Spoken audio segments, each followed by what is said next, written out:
해와 달이 다하고 중생업이 다해도 우리는 둘이 아닌 불의의 진리, 이 나라 밝게 비춘 평화의 불, 남과 북이 하나 되길 소원하오며 무명 번뇌 모두 태운 모든 중생들 평화 열반 이루도록 발언하나이다.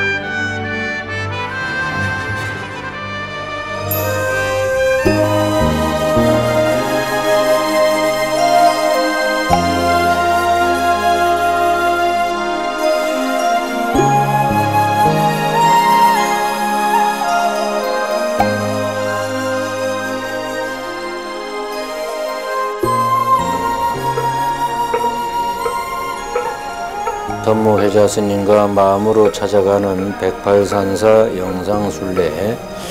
오늘 우리가 가는 절은 저 강원도 오대산에 있는 상원사입니다. 이곳은 우리나라 5대 정멸보궁 중에 하나이지요.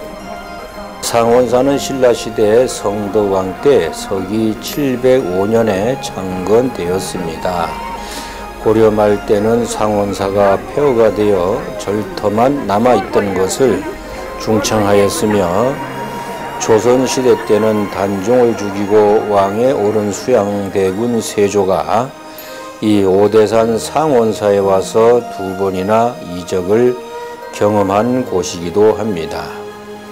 세조는 단종을 죽였는데 꿈에 단종의 어머니인 현덕왕후가 나타나 자신에게 침을 뱉는 꿈을 꾸고서부터 온몸에 피부병이 나서 낯을 않자 부처님께 참회 기도를 드리기 위해 이곳 상원사를 찾아왔는데 더위에 관과 옷을 벗어 걸어놓고 개울에 들어가 목욕을 하는데 그때 숲속에서 한 동자승이 나타나 등을 밀어주었습니다. 세조는 그 동자승에게 너 어디 가서 임금의 옥체를 씻었다고 말하지 말라고 엄명을 내렸습니다. 그러자 그 동자는 대왕도 어디 가서 문수보살이 등을 밀어주었다고 말하지 마시오 하면서 호련히 사라져 버린 것이었습니다. 세조는 이후에 등창이 모두 씻은 듯이 나았고 그때 세조가 옷을 걸어 놓은 곳을 관대거리라고 하여 지금도 남아 있습니다. 세조는 문수동자상을 그리게 하여 상원사에 봉안했는데 지금 그 그림은 없어지고 나무로 빚은 문수동자상이 남아 있습니다. 그것이 지금 국보 221호이며 조사해 보니 이 문수동자상은 1466년 세조 12년에 조성된 것으로 복장에서 세조의 딸인 의숙공주의 발언문과 많은 보물들이 나왔습니다. 또 한 번은 병을 고친 세조가 상원사 성지를 찾아 법당을 참배하려는데 어디서 나온 고양이가 세조의 옷자락을 물고 법당에 못 들어가게 당기는 것이었습니다. 이상하게 여긴 병사들이 법당 안을 살펴보니 자객이 숨어 있었던 것이었습니다.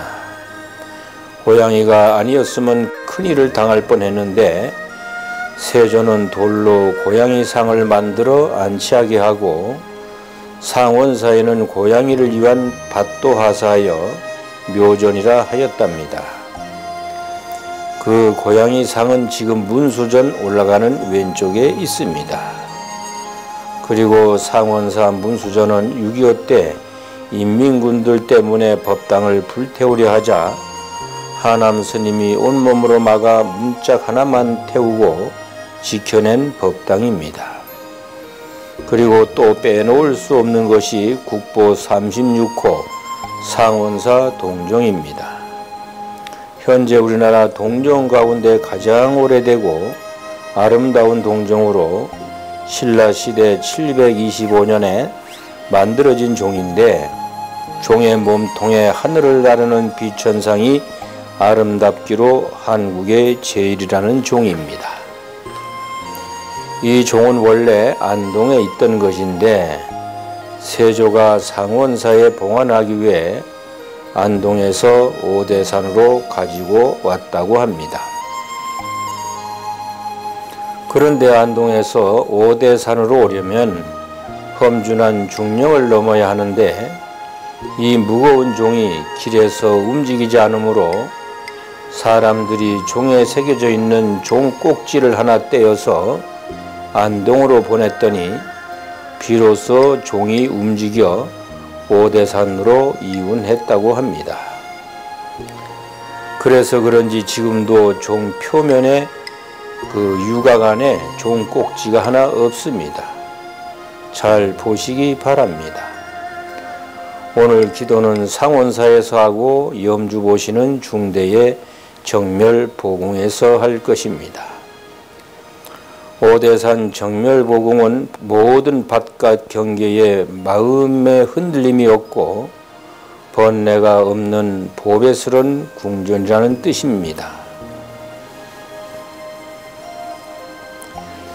정멸보궁은 부처님의 진신사리가 모셔져 있어 법당 안에는 따로 부처님 상을 조성하지 않고 불단만 설치하고 있습니다. 조선시대 암행어사 박문수가 이곳을 방문하고 천하의 명당이라고 감탄했던 곳이기도 합니다. 정멸보궁이 있는 이곳은 오대산의 5봉우리 중에 가운데에 있는 중대이며 오대산 보살 신앙의 중심을 이루고 있으니 곧 동대의 간음보살, 남대의 지장보살, 서대의 대세지보살, 북대의 500나한들이 중대의 정멸보궁을 보며 불사리를 법신불로 상정하여 예배 공양하고 있는 곳입니다. 오늘 우리들은 성지 중에 성지를 가는 것입니다. 모두들 정멸보궁 불사리의 가피가 무량하기를 기원합니다.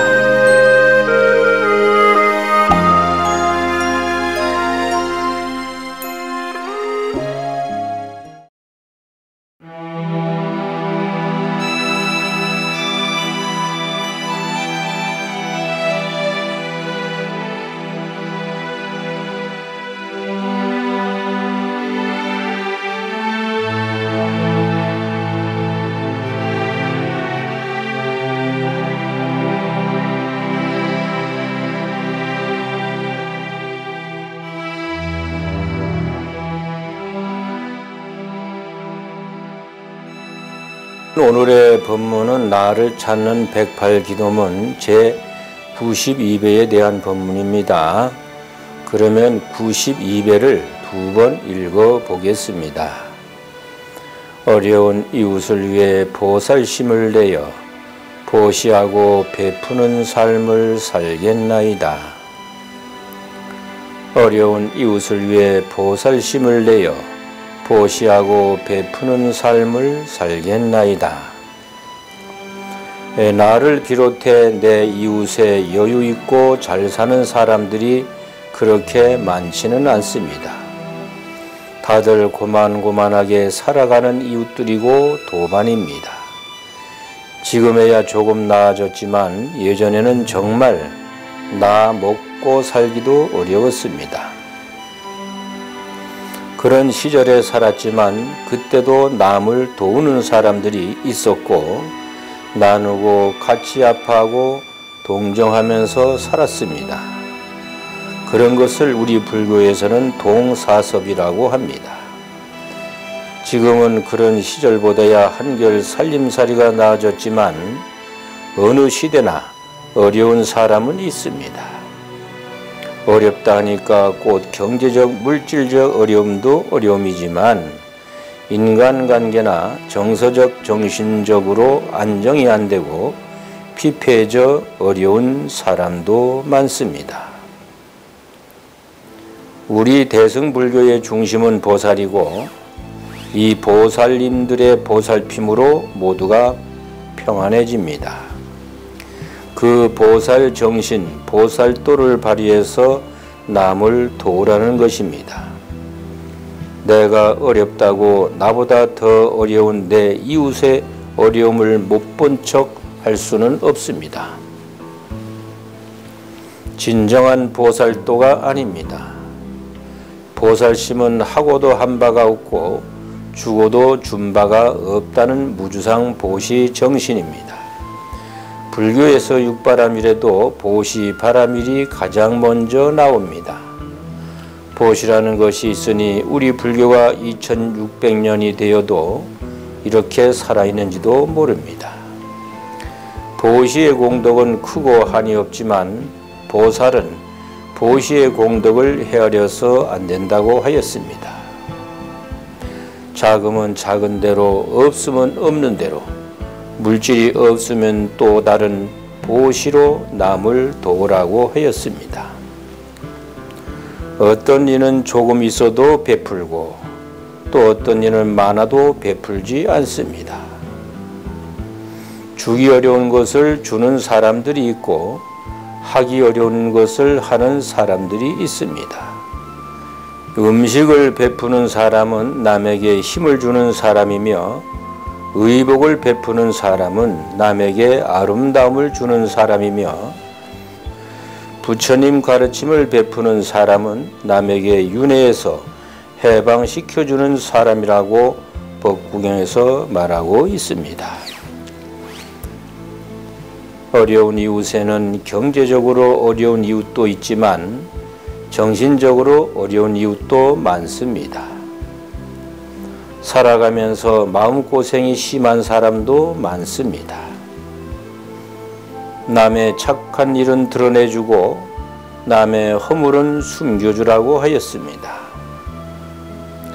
남의 부끄러운 점은 감추어주고 남의 중요한 이야기는 발설하지 않아야 합니다. 작은 은혜라도 반드시 갚을 것을 생각하고 자기를 원망하더라도 항상 착한 마음을 가져야 합니다.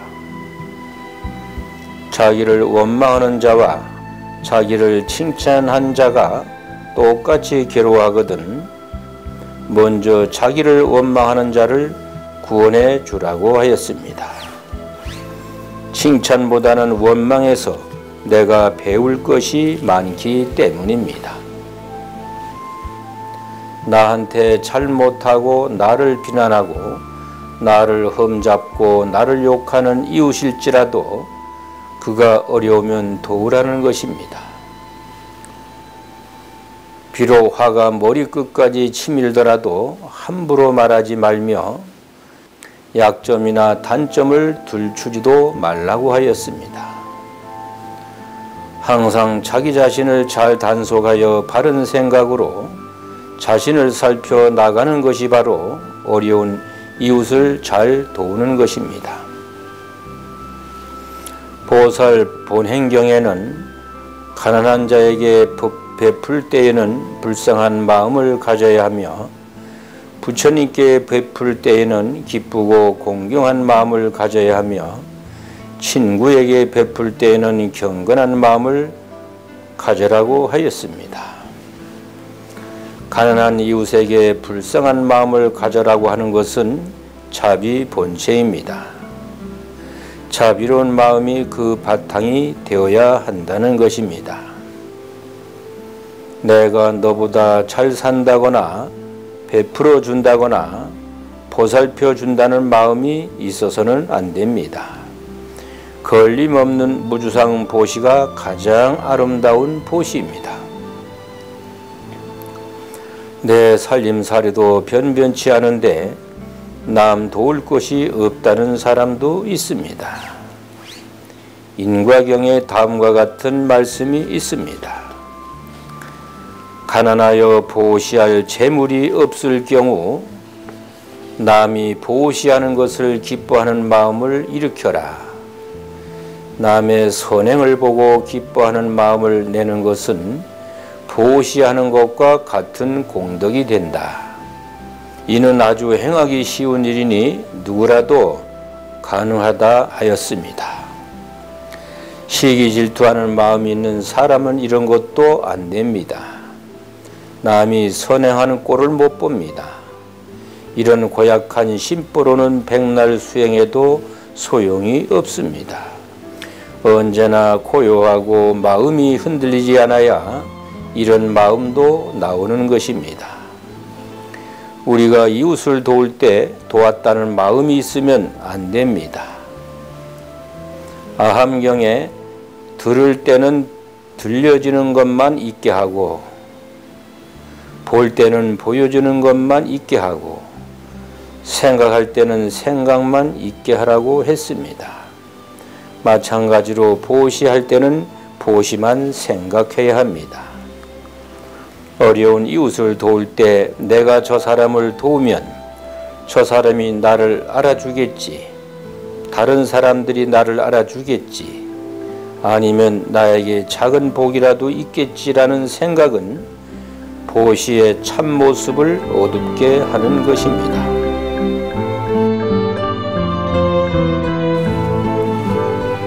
어려운 이웃을 위해 보살심을 내어 보시하고 베푸는 삶을 살겠나이다. 어려운 이웃을 위해 보살심을 내어 보시하고 베푸는 삶을 살겠나이다. 보시를 하면서 딴 마음, 대가를 바라는 마음이 있어서는 보시에 참 의미가 없으니 복을 받겠다든지 공덕이 있지 않겠나든지 하는 마음을 내지 말고 주고도 준 마음이 없고 뭘 했다는 마음을 생각하지 말라는 것입니다. 그런 생각을 가지지 말라고 해서 생각이 나지 않는 것은 아니지만 무주상 보시를 닦아 가라는 것입니다. 나도 어려운데 남 도와줄 게 어딨냐고 하시는 분도 있을 것입니다. 그렇습니다. 내가 힘들어 모은 재산을 어려운 사람들에게 도와준다는 게 얼마나 어려운 일인지 압니다. 내 재산 아깝지 않은 사람이 어디 있겠습니까? 그러나 가만히 생각해보면 그 재산, 재물이라는 것은 내 것이면서도 내 것이 아닙니다. 설령 등록하고 소유하고 내가 가지고 있으니 내 것이라고 하겠지만 내 아이들조차도 내 것이 아닙니다. 그저 인연이 있어서 잠시 관계를 맺고 있는 것이지 그 인연이 없어지면 흩어집니다. 재산도 마찬가지입니다. 인생을 살면서 가장 보람있고 아름다운 것은 아무리 맛난 음식도 계속 먹을 수는 없습니다. 좋은 물건을 마음껏 쇼핑하는 것도 끝이 있습니다. 아름다운 사람과 끝없이 살아보고자 하여도 인생은 마감이 있습니다. 무엇을 해보아도 한계와 실증과 피곤함이 옵니다. 그러나 한 가지 끝없는 보람과 아름다움이 있으니 바로 어려운 사람을 도와서 그가 어려움을 극복하게 만드는 것은 아무리 많이 자주 하더라도 실증이 오지 않습니다. 하면 할수록 신선하고 끝이 없습니다. 한계가 없습니다. 그래서 어려운 이웃을 도우는 것이 인생의 가장 아름다움이라고 할 수 있습니다. 그러면 92배를 2번 읽어 보겠습니다.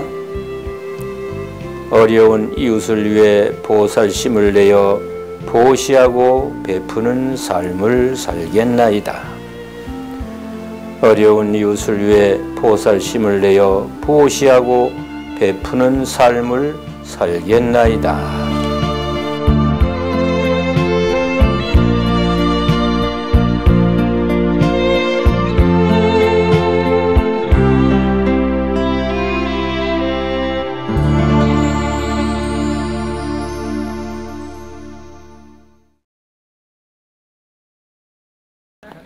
여러분, 여러분의 이쁜 손을 모아서 이렇게 안아보세요. 오대산에 오시면은 이쁜 약속을 하셔야 돼. 무슨 약속? 이쁘고 좋고 행복해지고 착한 약속이 있습니다. 한 구절씩 따라 해봅시다. 첫 번째, 세 개입니다. 다른 생명을 아끼면서 함께 살아갑시다. 두 번째입니다. 남의 것 욕심내지 말고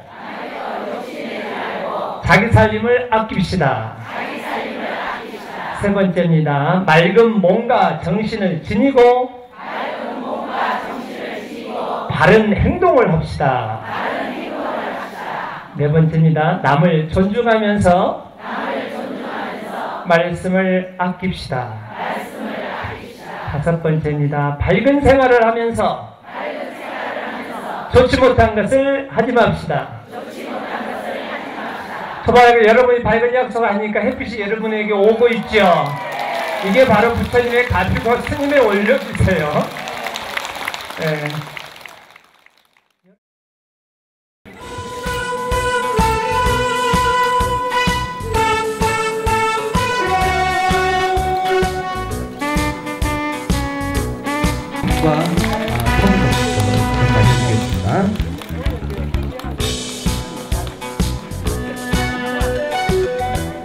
네, 기념 촬영을 사단으로 돌아갑니다.